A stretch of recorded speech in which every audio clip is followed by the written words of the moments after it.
So we've had a big day in the stock market. Things are coming back, and they're coming back very rapidly, a lot sooner than people thought.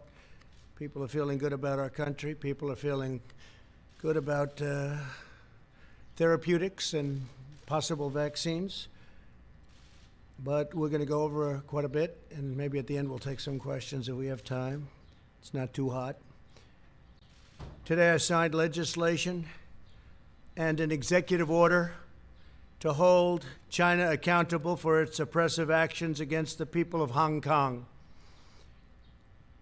The Hong Kong Autonomy Act, which I signed this afternoon, passed unanimously through Congress.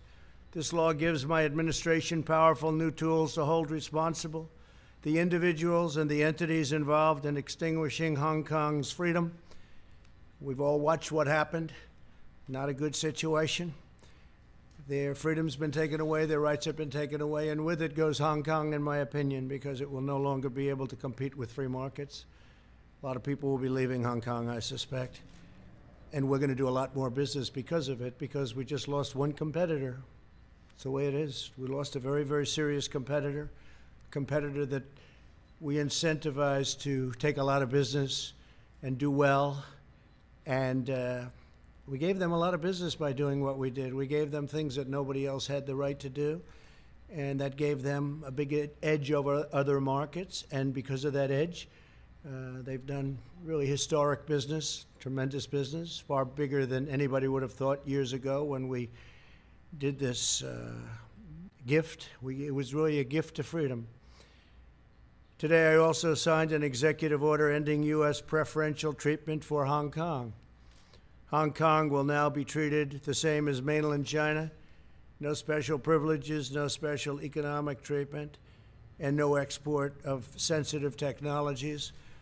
In addition to that, as you know, we're placing massive tariffs and have placed very large tariffs on China. First time that's ever happened to China. Billions of dollars have been paid to the United States, of which I've given quite a bit to the farmers and ranchers of our country because they were targeted. And that's been going on for 3 years. It's the first time anybody's ever done anything like that. And prior to the plague pouring in from China, they were having the worst years, in 67 years. And I don't want them to have a bad year. I want them to have a good year. But they were taking advantage of the United States for many, many years. And that's stopping. But then the virus came in, and the world is a different place. But we're now getting back. And one of the reasons the market's doing so, it's almost at the point that it was at prior to the plague. Almost. We're getting very close. It's a great thing. It's an amazing thing what our people have done and what they've endured. No administration has been tougher on China than this administration. We imposed historic tariffs. We stood up to China's intellectual property theft at a level that nobody's ever come close. We confronted untrustworthy Chinese technology and telecom providers. We convinced many countries, and I did this myself for the most part, not to use Huawei because we think it's an unsafe security risk. It's a big security risk. I talked many countries out of using it. If they want to do business with us, they can't use it. Just today, I believe that UK announced that they're not going to be using it. And that was up in the air for a long time, but they've decided. And you look at Italy, you look at many other countries. We withdrew from the Chinese-dominated WHO, and we fully rebuilt the United States military. The WHO, World Health Organization, we were paying close to $500 million a year. China was paying $39 million a year. And China had too much say. They worked it very hard, which is a bad thing done by our past administrations, but we were tough, and we were saying, I was asking, I said, why are we paying so much more than China? China has 1.4 billion people. We have 325, probably 325 million approximately. Nobody can give the exact count. We're trying to get an exact count, but you have, over the years, many illegals who have come into the country, so it depends on how you want to count it. but you could say 325 to 350 million people as opposed to 1.4 billion people. And the world trade is terrible. That deal is terrible. The World Health is a terrible deal. We've been very tough on the World Trade Organization, and we've been, I guess, as tough as you can get on World Health. We withdrew our money. We told them we're getting out. Doesn't mean that someday we won't go back in. Maybe we will when it's correctly run, but they made a lot of bad predictions, and they said a lot of bad things about what to do and how to do it, and they turned out to be wrong. And they were really a puppet of China. And make no mistake, we hold China fully responsible for concealing the virus and unleashing it upon the world. They could have stopped it. They should have stopped it. Would have been very easy to do at the source when it happened. In contrast, Joe Biden's entire career has been a gift to the Chinese Communist Party and to the calamity of errors that they've made. They made so many errors, and it's been devastating for the American worker. China has taken out hundreds of billions of dollars a year from our country, and we rebuilt China. I give them all the credit in the world. I don't give the credit for the people that used to stand here, because they allowed this to happen, where hundreds of billions of dollars were taken out of the United States Treasury in order to rebuild China. There's no company and no country in the world, no country in the world has ever ripped off the United States like the incredible job that they did on this country and the people that ran it. Possibly it's one of the reasons, certainly it's one of the very big reasons, trade and things related to trade, that I got elected in the first place. I've been talking about it for a long time, along with many other subjects, frankly. Joe Biden supported China's entry into the World Trade Organization, one of the greatest geopolitical and economic disasters in world history. If you look at China and you look at the moment they joined the World Trade, they were flatlining for years and years and years and decades. And then all of a sudden they joined the World Trade Organization, and they went like a rocket ship. They were given all sorts of advantages. They were considered a developing country. As a developing country, they got tremendous advantages over the United States and other countries. And they took advantage of those advantages and then some. Biden personally led the effort to give China permanent most favored nation status, which is a tremendous advantage for a country to have. Few countries have it, but the United States doesn't have it. Never did, probably never even asked for it, because they didn't know what they were doing. As Vice President, Biden was a leading advocate of the Paris Climate Accord, which was unbelievably expensive to our country, would have crushed American manufacturers while allowing China to pollute the atmosphere with impunity. Yet one more gift from Biden to the Chinese Communist Party. They took all of the advantage away from us. They took everything away. They don't have oil. We would have had to close up tremendous amounts of our energy to qualify eventually, not too far into the future.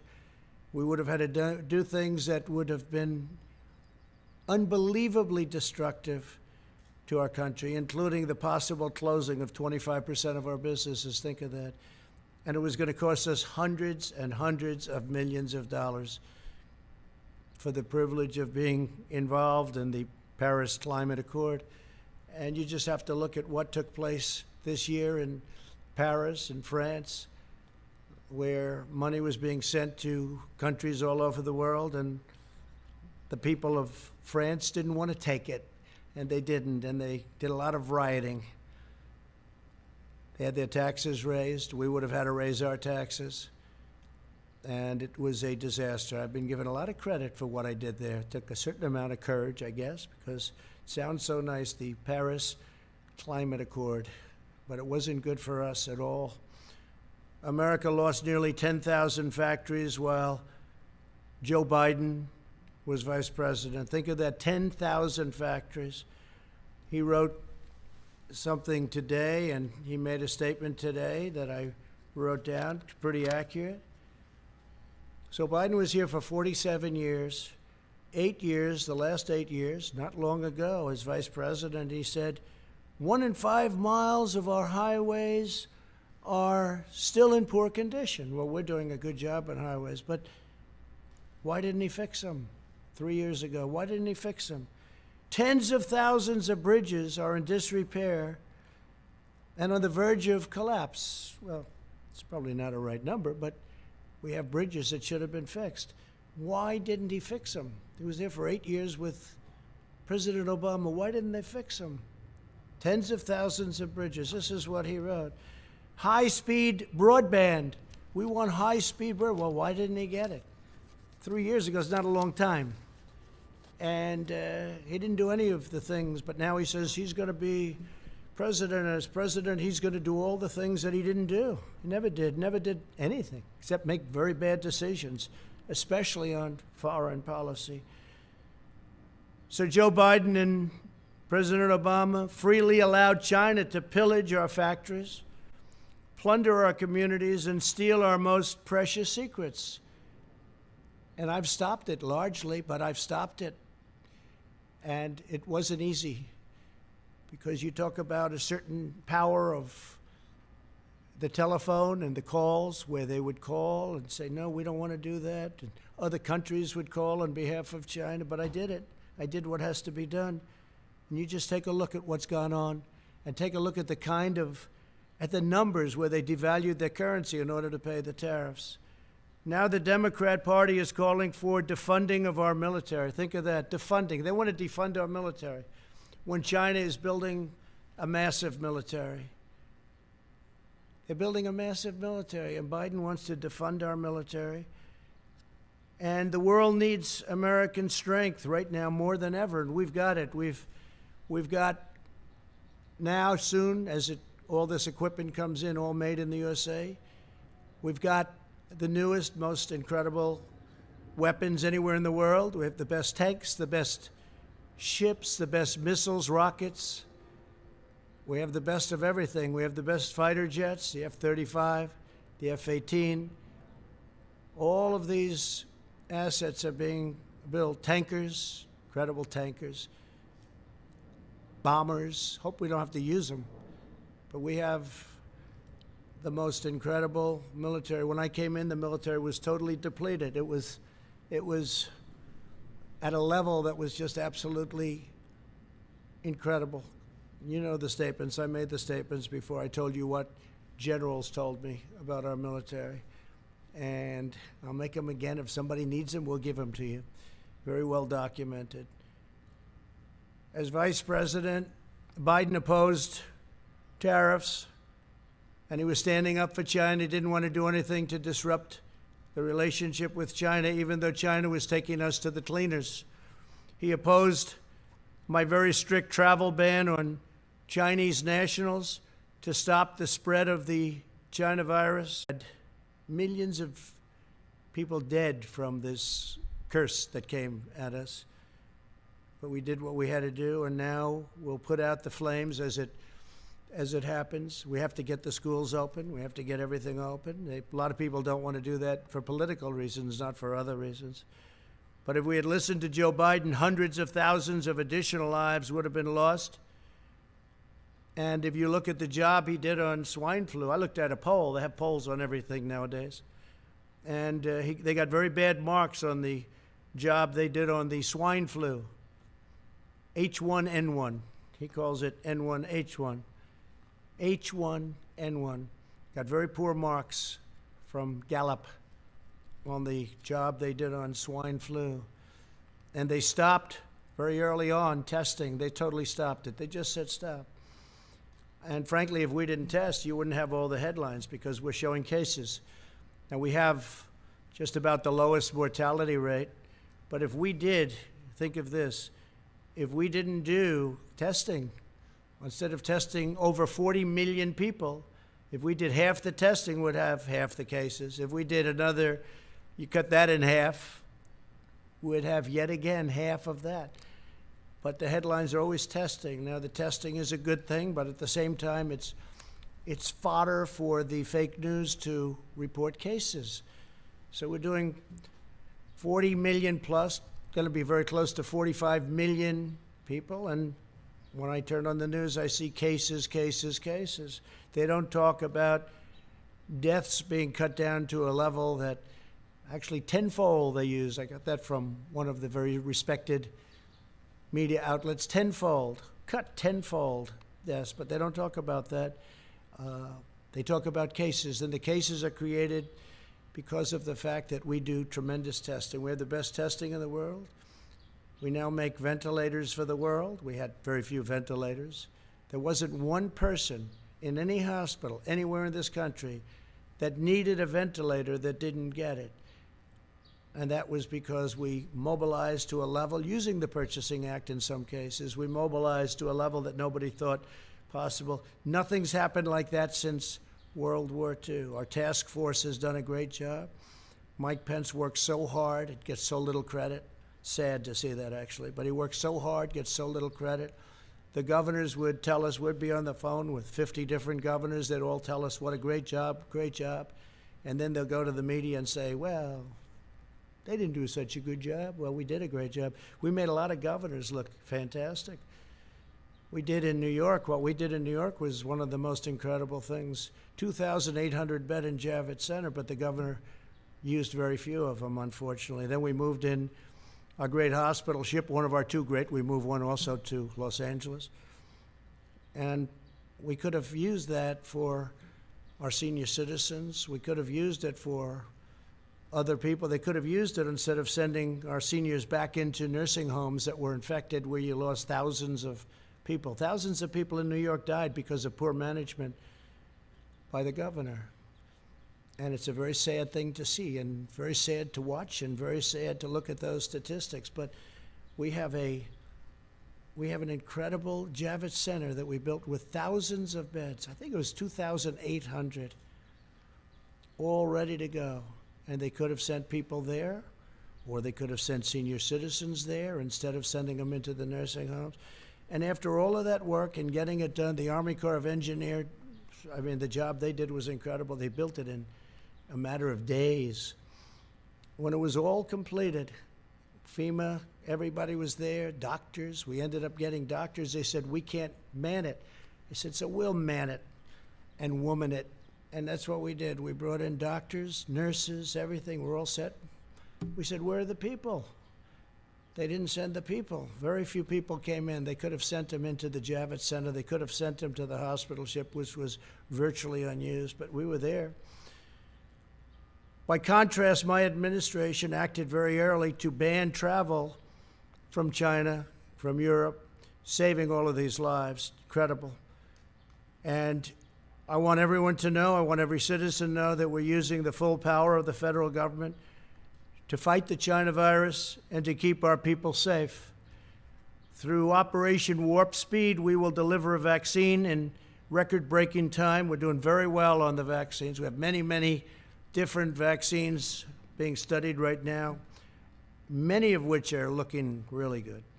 And we're ready to distribute the vaccine when we get it. We're all set, taking a risk, an economic risk of preparing for delivery because we feel very certain it's going to be there. But logistically, we have our military ready to go.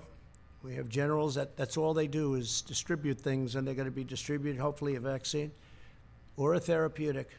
And it's coming out really well. And I think you're going to have some good news very, very quickly having to do with the vaccines. We're also working with many other countries on the vaccine. Many countries are working with us. We're unleashing our nation's scientific genius to kill the virus. Joe Biden didn't just side with China on the virus. He did. He called me, again, xenophobic. That's what he said. You all heard it many times. He described the rise of China as, quote, a very positive development. Not a positive development. Not for us, it's not. He said that the idea that China is our competition is really bizarre. He's really bizarre. He said, China's not a problem. No. Nobody's ripped us off more than China over the last 25, 30 years. nobody close. And he says, China's not a problem. Now he takes it all back now. Now he wants to be Mr. Tough Guy. But for years, 47 years, he never came out against China, never said anything bad, just the opposite. His son walked out with $1.5 billion of money to invest, where he'll make hundreds of thousands of dollars, maybe millions of dollars a year.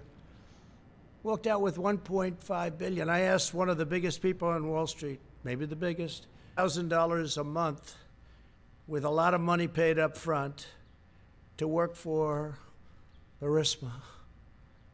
And you all know about Burisma. But nothing happens, nobody cares. And he was unemployed, as you know. He was unfortunately forced to leave the military. He was forced to leave. Didn't have a job, and all of a sudden he's making a fortune. But nobody talks about that. Indeed, Biden expressed more fawning praise about China on an ordinary day than about America. On the 4th of July, the last Independence Day, Biden attacked the United States and said we had, quote, never lived up to the ideals of our fathers, our forefathers, or our founding fathers, those founding ideals. And yet he enthusiastically stated that China is a great nation and we should hope for its continued expansion. Well, we all wish well to China, but what China's unleashed on the world, it's hard to even fathom. I see people now, friends of mine, they walk up, they want to say hello, and they have to keep their distance, and they're all covered up like you're all covered up with face masks. It's a different world, but we're coming out on top. Biden sides with China over America time and time again. And he said on the 4th of July, American history is no fairy tale, and yet blindly celebrates China, saying few nations in history have come so far, so fast. He's so proud of them. He's so proud of them.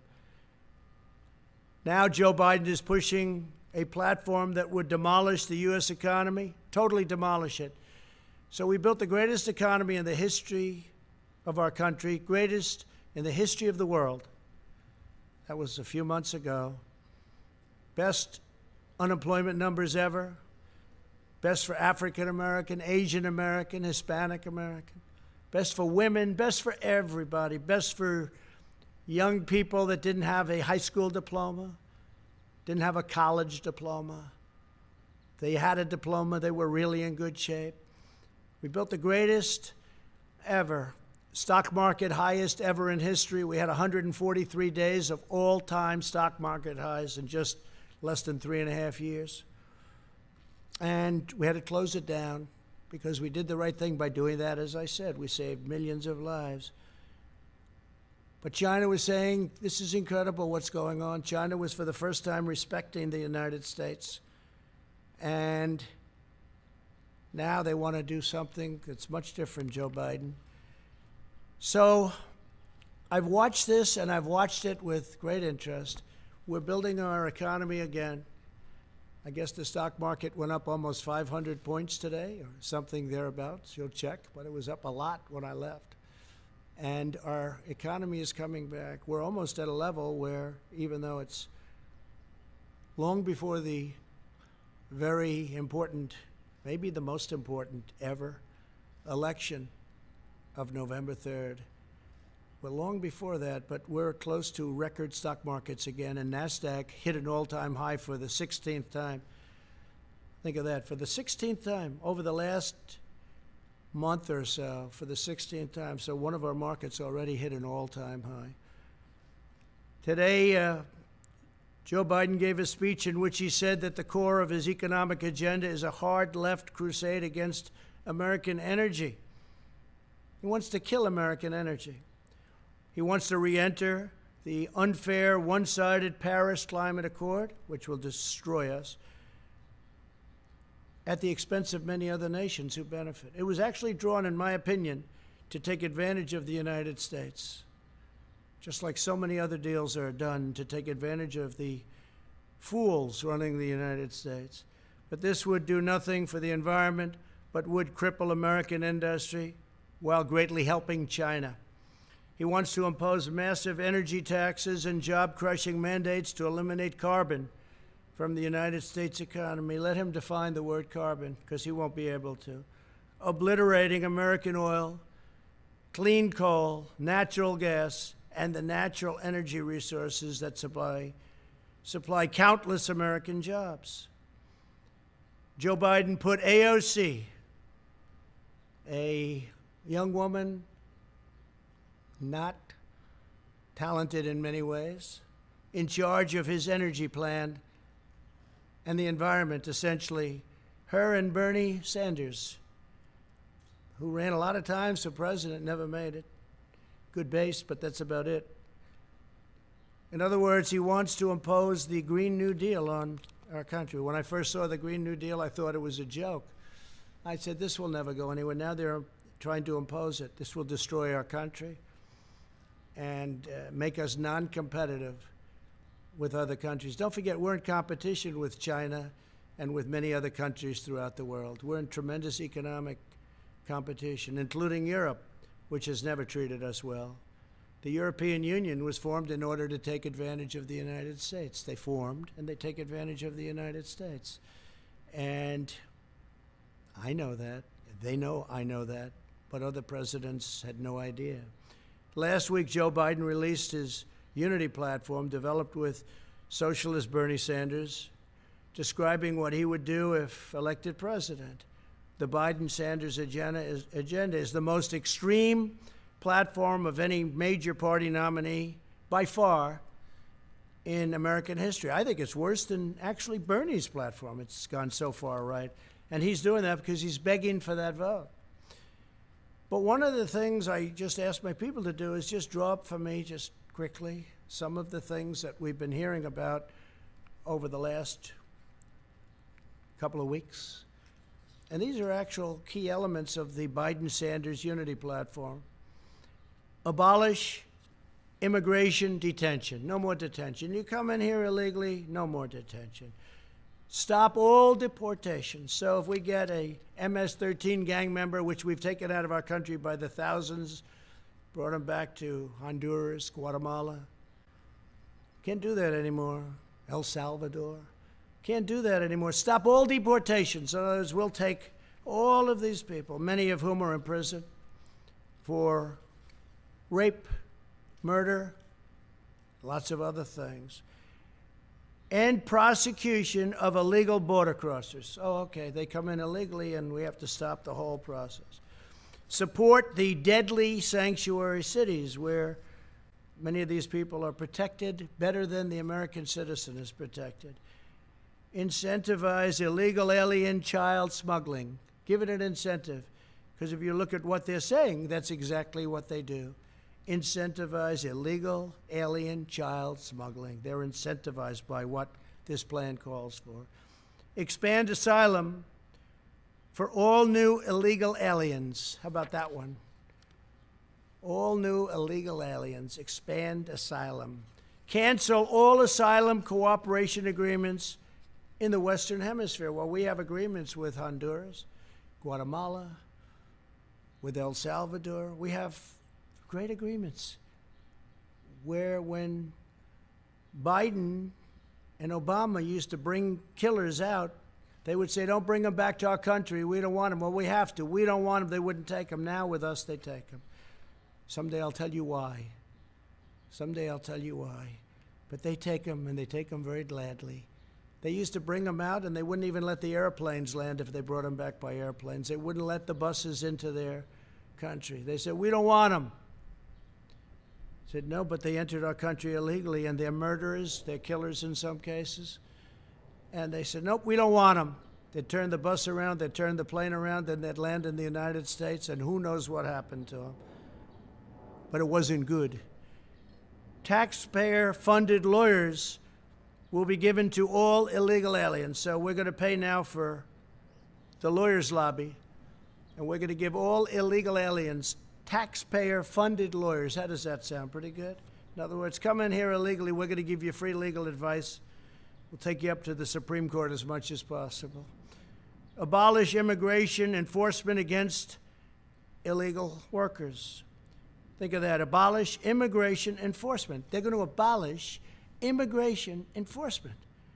Well, basically, as you know, what they're going to do is they're going to rip down the wall. They're taking it down. They want to take down the wall, which we fought hard for. We're up to 259 miles right now of great, powerful wall that's really working, because if you look at the numbers, in addition to the fact that Mexico, for various reasons, has 27,000 soldiers on our southern border to keep people out of our country. And I appreciate it. We had a great meeting last week with the president of Mexico, a great guy, friend of mine, become a friend of mine. A lot of people thought that couldn't happen because we're very opposite in terms of our views, maybe even in terms of our temperament, but he's a great guy and he's a friend of mine, and they've been terrific. Mexico has been terrific. 27,000 soldiers on our border, Mexican soldiers, and we have great, great numbers. We get rid of so many different things. Catch and release is gone. So many different things have taken place. We used to catch them, take their name, and release them into our country. We don't do that anymore. We now release them back where they came from. Sometimes we'll bring them back to their country. Grant work permits for illegal aliens. So if you come in illegally, you get a work permit. People that live here don't get work permits, in many cases. Provide taxpayer subsidies and welfare for illegal aliens and new immigrants. So we want to provide taxpayer subsidies and welfare for people that come into our country illegally, illegal immigrants. They want government health care for all illegal aliens. This is part of their plan. I'm not making this up. This is all down in their plan from last week. And this is good compared to what I heard today. Federal student aid and free community college for illegal aliens. What do you think about that? Federal student aid and free community college. We're going to have every person in the world pouring into our country from all over the world. And by the way, the wall was so timely because it stopped people coming in from heavily infected areas of Mexico. If we had that, we would be in trouble like you wouldn't believe. You wouldn't believe. And remember, cases is different than deaths. And cases we give you because our testing is the best in the world. And by the way, by far the most. 45 million. Find out which country tested 45 million people. If China, if Russia, if India tested 45 million people, or if they did tests like we did, check out how many cases they'd have. But it's still, we've done a great job, get no credit for it, and I don't want the credit. I want the people that have done this great job, the people that have done such an incredible job on building the ventilators and doing the testing and building a testing platform that's been amazing. We have many platforms. Many companies have come up with different forms of tests. When we started, there was no such thing. Sign new immigrants up for welfare immediately. This is Joe Biden. So they walk off and they come in and they put a foot into our land, and we sign up new immigrants up for welfare. We sign them up immediately. They get welfare benefits. United States citizens don't get what they're looking to give illegal immigrants. Think of that. Sign up. It's hard to believe I'm even reading that. New immigrants for welfare immediately. Not to mention the cost of this, which is incalculable. The cost of this is so crazy. End requirement for immigrant self-sufficiency and maximize their welfare. Now, this is us writing this. Who's not coming to the United States? Every person from South America is going to pour in. Every person from other countries, they're going to be pouring in. End requirement, think of that, for immigrant self-sufficiency. And remember to maximize welfare. So we give it a maximum. Then we have massively expand immigration during a global pandemic, taking jobs from unemployed Americans. End all travel bans, including from jihadist regions. So now we have travel bans. A lot of you said I didn't get the travel ban, and you were wrong. We got the travel ban. We lost in the Ninth Circuit. We lost again in the Ninth Circuit, and then we won in the Supreme Court. We have a very strong travel ban. And we don't want people that are going to come in and blow up our cities, do things. And frankly, with the liberal Democrats running the cities that we do have, where they do have problems, maybe they wouldn't mind, but I would mind, and the people of this country mind. So listen to this. End all travel bans. He's talking about the ban that I won, that everybody said I didn't win. They said I didn't win because in the lower court we lost, that we lost in the appellate division, and then we won in the Supreme Court. So he said he lost. And they're right at the lower level. But in the meantime, we won in the Supreme Court. So it's in effect, but they didn't say that. They said he lost, which again is fake news, but that's the way they do it. So end all travel bans, including from jihadist regions. They specify that. Grant mass amnesty. Everybody gets amnesty, mass amnesty. Think of that. And this is create a roadmap to citizenship for massive, massive numbers. And we're not talking about DACA because I'm going to take care of DACA much better than the Democrats did. The Democrats had their chance, and they blew it. But we're going to take care of DACA because I'm going to be doing, in the not-too-distant future, pretty soon, I'm going to be signing a new immigration action, very, very big merit-based immigration action that based on the DACA decision, I'll be able to do. Vastly expand low-skilled immigration to the United States. So they want a lot of people come in with low skills. I like merit. Think of that. Vastly expand low-skilled immigration to the United States. These are the things that are in the plan. This is Biden. Biden's gone radical left. Increase refugee admissions by 700%. Huh. That's a lot. By 700%. Nobody's ever heard of such a thing. Increase refugee admissions by 700%. Abolish law enforcement as we know it. I think the police do an incredible job in this country. And you're going to have a rogue, terrible cop on occasion, like you do in any industry, in any business, in any profession. But I think they do an incredible job. Abolish law enforcement as we know it. End cash bail. No bail. Just, we let you right out. Look at what's happened to New York. Crime is up. Shootings are up at numbers that nobody's ever seen before. Look at Chicago. What a disaster. And we're waiting for them to call us because we're all set to go. We have the FBI. We have Homeland Security. We have everybody ready to go. We have the National Guard. They're all ready to go. End cash bail, releasing dangerous criminals onto our streets. Cash bail. New York just did that. Other places have done it. They haven't turned out too good.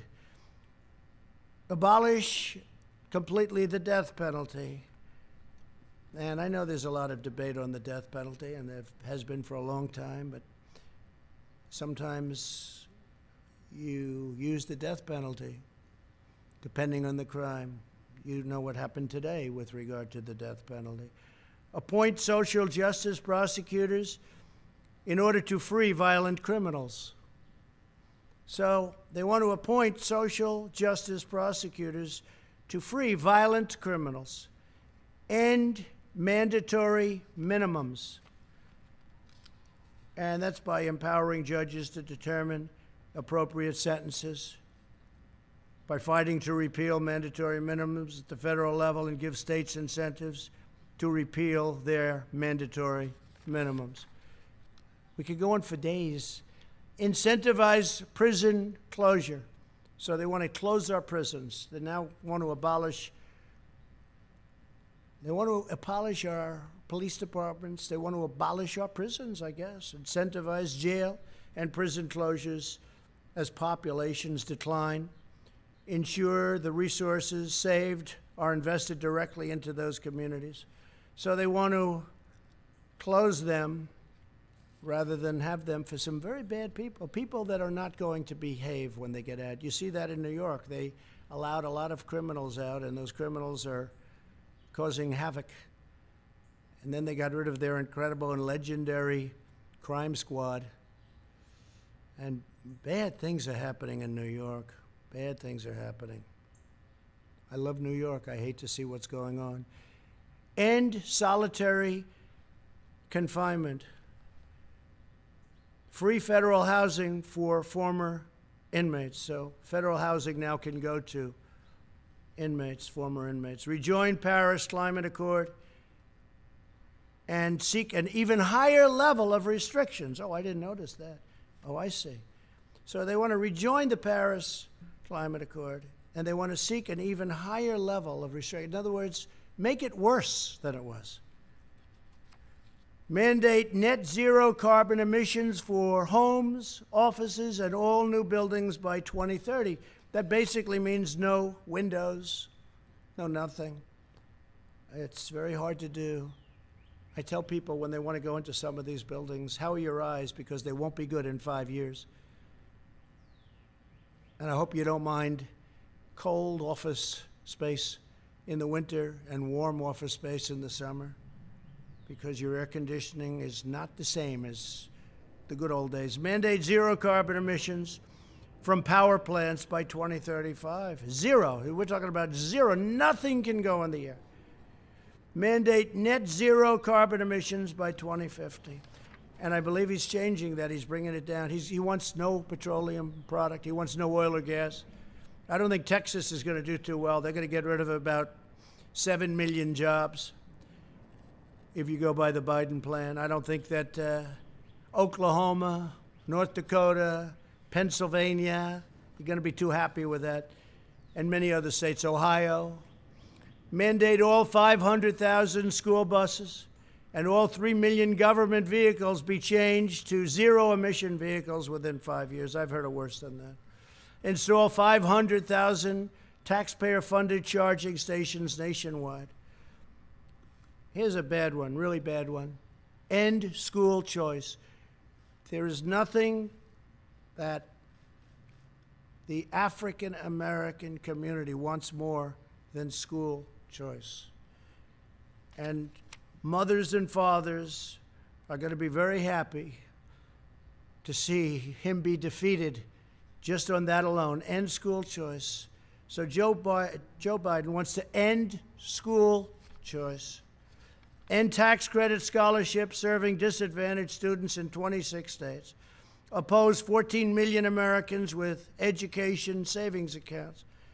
And get rid of school choice, having to do with school choice. Eliminate school choice in Washington, D.C. You know what they've done in Washington. They have some incredible example right here. Example.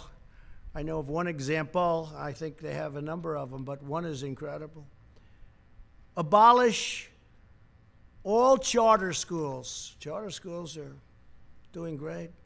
Ban funding for charter schools in poor neighborhoods. We don't want charter schools in poor neighborhoods. Well, that's not fair. Abolish educational standards. Abolish in the suburbs. You're going to abolish the suburbs with this. Enforce Obama-Biden's radical AFFH. That's the AFFH regulation that threatens to strip localities of federal affordable housing funds unless they change their zoning laws to fit the federal government's demands. So what you have, I mean, I've been watching this for years in Westchester, coming from New York. They want low-income housing built in a neighborhood. Well, I'm ending that rule. I'm taking it out. So I spoke with Ben Carson the other day. We're going to be taking it out. I've watched that whole thing go, and now they want to make it twice as bad in the suburbs. In the suburbs. Mothers aren't happy about that. Fathers aren't happy about that. They worked hard to buy a house, and now they're going to watch the housing values drop like a rock, and that has happened. Drop like a rock. So we're not going to do that. We're going to do the exact opposite. Probably there has never been a time, and this is just a few, it's much worse than that.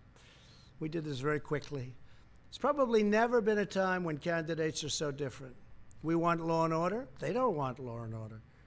We want strong, closed borders with people able to come in through merit, through a legal process. They don't want to have any borders at all. They're going to rip down the wall. It was hard to get that built, and now it's almost completed. It'll be completed by a little after the end of the year, they want to rip it down. And it's had such an impact, it's incredible. It stops trafficking, human trafficking of women and children, but women mostly. Human trafficking, one of the worst things ever, all at a level that it's never been at because of the internet. You think of it as an ancient statement. You wouldn't think that's possible today, but it's human trafficking of women and children. And they want to let that continue. The wall has stopped it so much because they will go over to a section where there aren't people, not an entry point, and they'll make a left into the United States. They're on their way. They can't do that anymore. We have a 30-foot wall that goes 6 feet into the ground. It stops a lot of the tunneling because they're pretty good at tunnels. But we watch the tunnels, and we have equipment for that. But you can't make a left anymore and come into the United States loaded up with human traffic. So they want to take down the wall. They want to have open borders. Think of open borders today, though, with the pandemic. I mean, the timing is sort of interesting, but with the pandemic.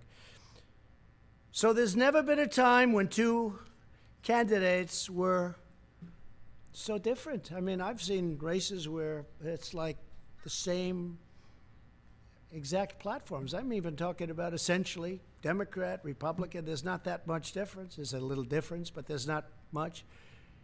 You choose one because you like the way they look, you like the way they sound, you like the way they talk, you like something about one and you don't like the other. But there's never been a difference. Here's one of the greatest differences. This is without question the single biggest difference if you want law and order. For instance, I enacted recently, when I saw all that was going on with federal monuments, we don't have the right to do states, although we're trying to find it. But with the monuments, where they wanted to rip down Andrew Jackson, they wanted to rip down George Washington, they were actually heading over to the Jefferson Memorial, if you can believe that. But this has been going on, and I found an act that we've used, and we have many, many people in jail right now. Many, many people in jail all over the country because they tried to destroy, or in some cases got it down, a federal statue or monument. We haven't had anybody making a move since I enacted this. I signed an executive order a couple of weeks ago, and it says very simply, 10 years in jail. You do it, 10 years in jail. The amazing part is we were able to catch everybody because thanks to all of you on television, we appreciate it. But we have their pictures. We have the man standing on Andrew Jackson's horse. We have the man standing by General George Washington. We have everybody standing. They were going to go for the Emancipation Proclamation, Abraham Lincoln, standing with a young man who was being freed. And we said, we're going to do something. We can't let this happen. Now, it could be removed at some point. You go through a process, a legal process, go through Congress, whatever. I understand that. At the same time, some people like these statues and monuments, but it can be removed, but you have to go through a legal process. So they were going to have 20 to 25,000 people that night. Nobody showed up. Nobody. You know that because you were disappointed to see that. The next night, I believe 22 people showed up. They said, we're going to make it Friday night instead. And 22 people showed up. 4 were actually arrested because we have pictures of them knocking down other statues. So they're in jail now. So there has never been an election where we've had this kind of difference. We want strong borders. Without borders, you've heard me say it 1,000 times, without borders, you don't have a country. They don't want to have borders, they want to have open borders. It's radical left, and it'll destroy our country. 20 years ago, Venezuela was a very rich country, one of the richest anywhere. Per capita, one of the richest, tremendous oil reserves. Now they don't have water, they don't have food, they don't have medicine. We do everything we can to take care of the people, but they have nothing. And that's exactly the ideology that you have going over here. If I wasn't there to stop it, if I wasn't here to say, no way, that's not going to happen, we'd be in some mess. We'd be in some mess. And Pelosi and Schumer and Bernie and Joe, they'll never stop it. They don't have the power, the strength to stop it. It's beyond them. But we do. So there's never been a time like this where you've had an election of people so different. Okay, a couple of questions. Yeah, please, go ahead. Sir, you just spent the better part of an hour explaining why Americans should choose you and not your opponent. Yesterday you said on Twitter, be careful what you wish for. I guess the question is, do you see yourself as the underdog in this race? Do you see yourself losing in the fall? No, I don't. I think we have really good poll numbers. They're not suppression polls, they're real polls. You look at the intercoastal in Florida, you look at the lakes, you see thousands of boats with Trump signs, American signs. You've got the Trump-Pence sign all over. You look at what's going on. You look at bikers for miles and miles riding up highways proudly with their signs. Look, we won a race where it was the same thing, 2016. We had polls that were fake. They turned out to be fake. Not all. A couple of them got it right. 3 of them, to be exact. 3 of them. One of them was unsuspecting. But they got it right. They were very proud of it. But we had in 2016 something even more so, but we got in, and we had 306 to, I guess, 223, which was a tremendous margin of difference. You remember they all said he cannot get to 270. I went to Maine a number of times where we just freed up lobster fishing and fishing. They took away 5,000 square miles from Maine. I just opened it up. And I just got rid of tariffs in China.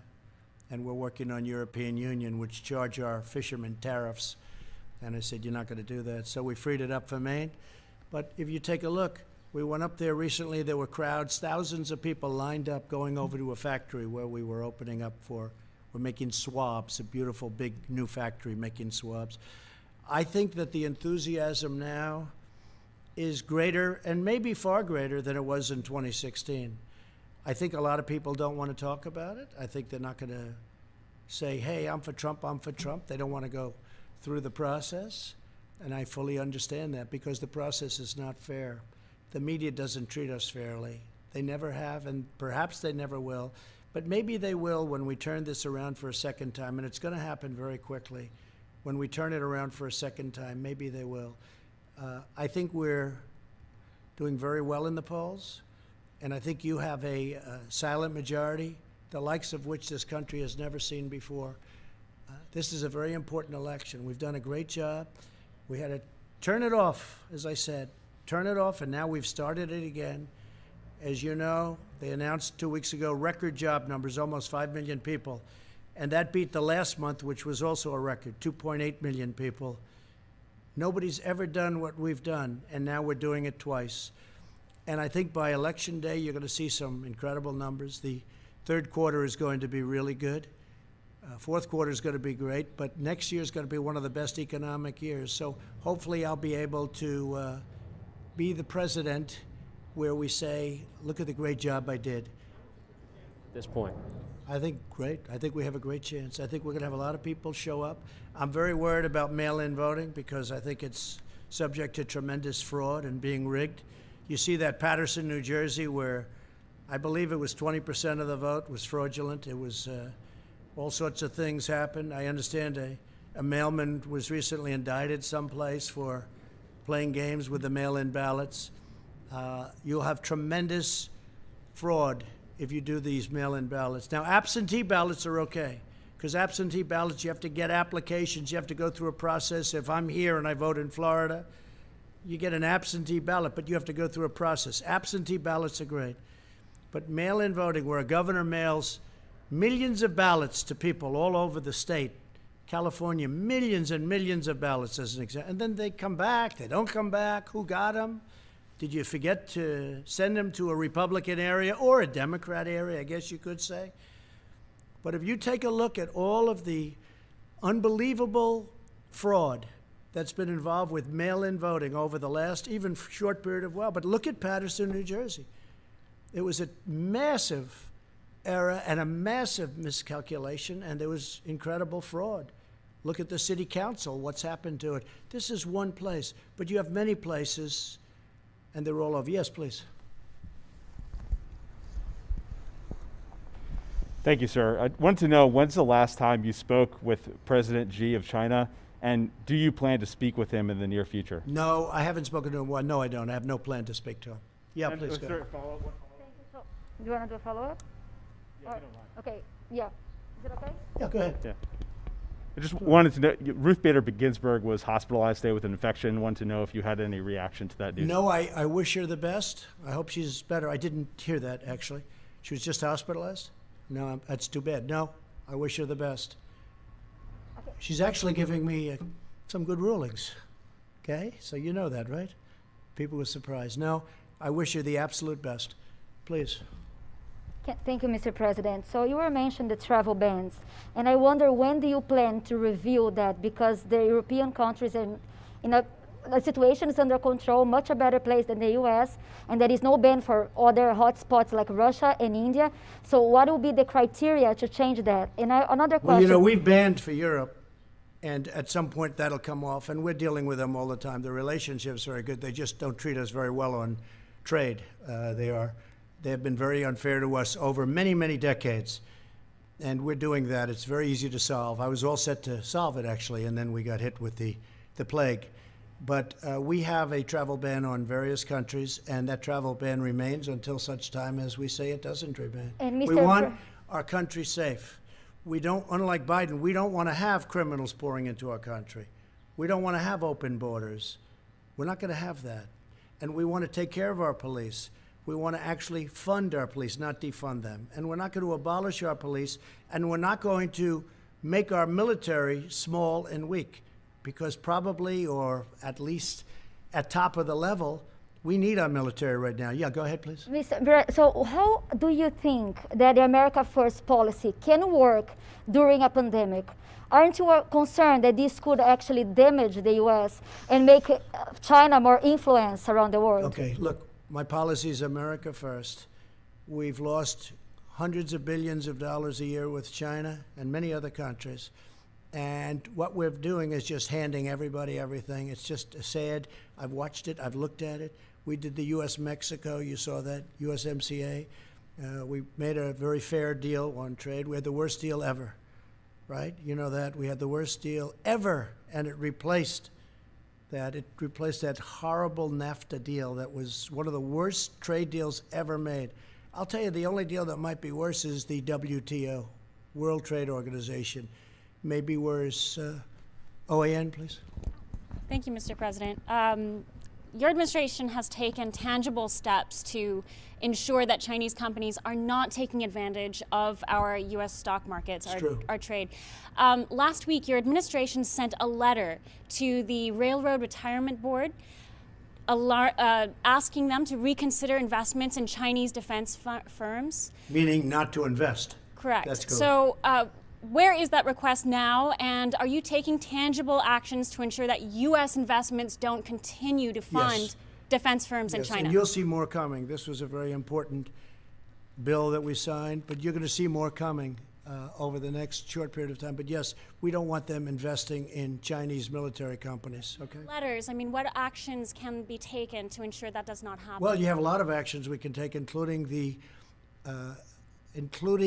increase. You know, right now people don't know China's paying a lot of tariffs. We made a China deal, and they bought just, I think, the third highest amount of corn ever in world history. They just bought from us the highest amount, which is great for our farmers. But I view it differently than I did before I made the deal. When I made the deal, I thought this was a great deal. After what happened to us, what happened to the world coming from China, I view it much differently. But we can impose massive tariffs on China if we want, and other countries if we want. And we'll see. We just want to be treated fairly. We want a level playing field. Our farmers were never treated properly by anybody, and they were targeted by China. You know, I paid our farmers $28 billion over a 2-year period because they were targeted to that amount of money, to that exact amount of money, 28. It was $16 billion, and it was $12 billion, 28 over a 2-year period. and we gave $28 billion to our farmers. That's why they're all here. And now they're doing very well. Our farmers are doing very well because we made really great trade deals. USMCA just kicked in. The China deal, they're buying a lot. They are buying a lot. We'll say that. They're buying a lot. A lot of people ask, how are they doing on the trade deal? They're buying a lot. So I want to thank everybody, and we'll be having these conferences. Again, we're going to be signing an immigration act very soon. It's going to be based on merit. It's going to be very strong. We're going to be using it to get something done, but we'll be signing a very powerful immigration act. It'll be great. It'll be merit-based. The country's tried to get it for 25 or 30 years. It'll be strong on the border, but you'll come in legally, and you'll be able to come in legally. And very importantly, we'll be taking care of people from DACA in a very Republican way. Republicans, I've spoken to many Republicans, and some would like to leave it out, but really they understand that it's the right thing to do. So we're going to be taking care of DACA. We will be doing for DACA what the Democrats had a chance to do, and they never did it, okay? Thank you all very much.